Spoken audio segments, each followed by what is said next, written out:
रात के लगभग 10 बजे का समय था। उस समय मैं और मेरा मित्र अपनी कार से गुड़गांव के एमजी रोड से होते हुए गाजियाबाद जा रहे थे। काली अंधेरी रात थी। हमारी गाड़ी अत्यंत सुनसान इलाके से गुजर रही थी। हम जिस जगह से आ रहे थे वहां से यहां इस जगह पहुंचने में लगभग 4 घंटे का समय लग गया था। हमें मंजिल पर पहुंचने के लिए अभी 2 घंटे का सफर तय करना बाकी था। चलते चलते हमें भूख लगाई थी। हम दोनों मित्रों के मन में बस एक ही चाह थी कि कहीं रास्ते में कोई ढाबा दिख जाए ताकि खाना खा लिया जाए और कार के रेडिएटर में थोड़ा पानी भी डाल दें, क्योंकि गाड़ी का इंजन गर्म हो चला था। तभी हमारी नजर सड़क के किनारे दूर जल रही लाइट पर पड़ी। हमने सोचा कि हो न हो कोई छोटा मोटा ढाबा ही है जिसकी लाइट हमें नजर आ रही है। जैसे जैसे हम उस रोशनी के करीब पहुंचते जा रहे थे, वैसे वैसे वह ढाबा हमें साफ साफ नजर आने लगा था। हमने देखा कि उस ढाबे पर कोई बूढ़ी महिला सफेद रंग की साड़ी पहने रोटियां बेल रही थी। ढाबे पर गरम गरम रोटियां सेंकती हुए देखकर हमारी भूख और बढ़ गई थी। सड़क से हमने अपनी कार उस ढाबे की तरफ मोड़ दी। लेकिन जैसे ही हम दोनों मित्र खाना खाने के लिए ढाबे पर अपनी कार से नीचे उतरे तो हैरान रह गए। मैंने जो कुछ देखा अवाक रह गया। मैंने देखा कि दूर से जो बूढ़ी महिला रोटी बेलती हुई नजर आ रही थी, वह अब एक जवान और खूबसूरत लड़की में बदल गई थी।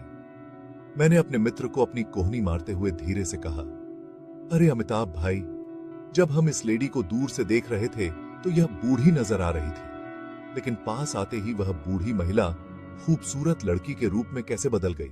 लेकिन मेरे मन में शंका के भूत ने जन्म ले लिया था। हम लोग ढाबे की बेंच पर बैठ गए।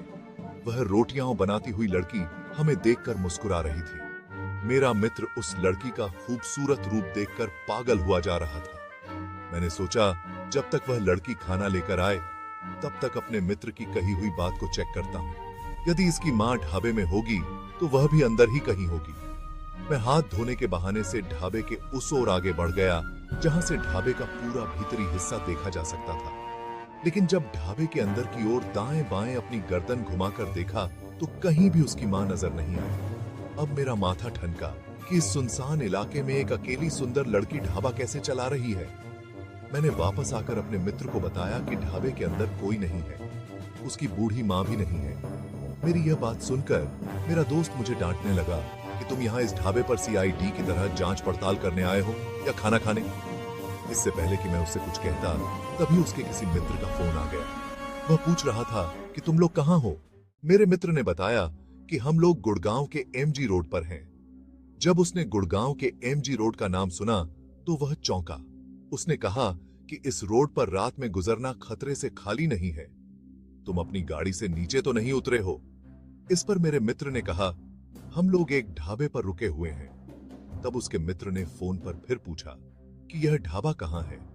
इस बार मेरे मित्र ने बताया कि हम दोनों मित्र एमजी रोड पर पुरानी ईंटों की भट्ठी के पास पीपल के पेड़ के नीचे एक ढाबा है, वहां खाना खाने के लिए रुके हैं। हमारे मित्र अमिताभ के अपने मित्र को फोन पर अपनी लोकेशन बताने के बाद उसने जो कुछ बताया वह चौंकाने वाला था। उसने बताया कि उस एमजी रोड पर कहीं भी ढाबा नहीं है।